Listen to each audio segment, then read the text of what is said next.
I'm Zuzanna. And I'm Nicolette. And this is Bookmarked. What's got me into reading was when I was younger, I used to read like a bunch all the time, like The Magic Tree House and like Ivy and Bean and stuff.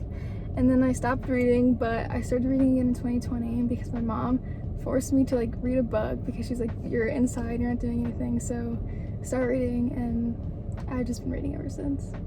I got into reading when sometime in middle school they brought us down to the library, and I was so bored that I literally just picked up a book and started reading it, and I was like, oh, like this isn't like as bad as I thought it was. And then from there on I've just been like reading all the time. My favorite book is The Book Thief by Marcus Zusak, and I read that I think 2 years ago. My favorite book is Before the Coffee Gets Cold by Toshikazu Kawaguchi. I'm sorry I pronounced that wrong. I read it this year actually, over the summer. 3 books on my TBR to be read is The Picture of Dorian Gray by Oscar Wilde,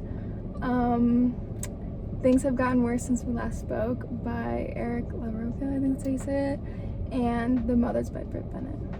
And 3 books on my TBR are, I'm gonna butcher all of these author names, but The Kite Runner by Khaled Hosseini, If He Had Been With Me by Laura Nowlin, and Gone Girl by Gillian Flynn. Currently I'm reading A Little Life by Hanya Yanagihara. I think so, yeah. And I'm currently reading A Wild Sheep Chase by Murakami. The book that got me into reading was Caraval by Stephanie Garber.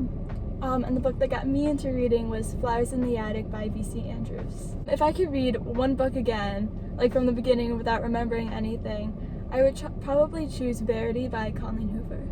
And I would choose The Silent Patient by Alex Nicolette. I don't know how to say that. I definitely said that wrong. Alrighty, see you next week for our review on Normal People by Sally Rooney.